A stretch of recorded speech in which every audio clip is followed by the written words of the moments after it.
Jubilee hills elections సమయంలో మీరు ఒక మాట చెప్పడం జరిగింది. బీఆర్ఎస్ పార్టీ నుంచి ఇక్కడికి వచ్చి నా ఓటమి కోసం పనిచేస్తున్నటువంటి వాళ్ళ ఓటమిని నేను ప్రతి గడప గడపకు పొయ్యి మరి చేస్తాననేటువంటి మాట చెప్పడం జరిగింది. అది హుజురాబాద్ నుంచెల్లే స్టార్ట్ అయింది అనుకోవచ్చా? కౌశిక్ రెడ్డి ఇక్కడికి వచ్చి మన party office, Congress party office ముందర చేసినటువంటి ఆ రచ్చ అవన్నీ చూసాం కదా!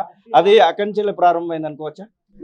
పార్టీ ఆఫీసర్ చేయలేదు, అక్కడ ఫంక్షన్ హాల్లో అది పోలింగ్ డే రోజు న్యూసెన్స్ చేసినారు. కానీ నన్ను ఓడించడానికి వచ్చినాను కాదు, కాంగ్రెస్ పార్టీని జూబ్లీస్ లో ఓడగొట్టడానికి చేసినటువంటి ప్రయత్నం చేసినటువంటి ఎమ్మెల్యేలు ఎవరు ఉన్నారో వాళ్ళందరినీ కూడా ఓడగొట్టే ప్రయత్నం చేస్తా అని చెప్పినాను. ఈరోజు హుజురాబాద్ అవకాశం వచ్చింది, నాకు పోయినాను. నా వంతు పార్టీని బలపరచడానికి ప్రయత్నం చేసినాం. జనాలు దాన్ని స్వీకరించి గెలిపించడం జరిగింది. నెక్స్ట్ హుజురాబాద్ని 100% కాంగ్రెస్ పార్టీ హుజురాబాద్ నియోజకవర్గాన్ని గెలవబోతోంది. అట్లానే నెక్స్ట్ ఎల్బీ నగరు అన్ని ప్రాంతాలలో కూడా కాంగ్రెస్ పార్టీ రేపు గ్రేటర్ హైదరాబాద్లో కూడా అన్ని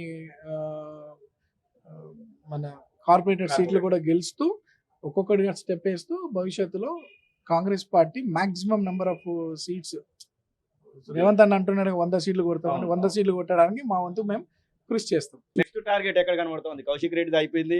నెక్స్ట్ టార్గెట్ ఎక్కడ అంటే ఏం చెప్తారు? ఎల్బీ నగర్. ఎల్బీ నగర్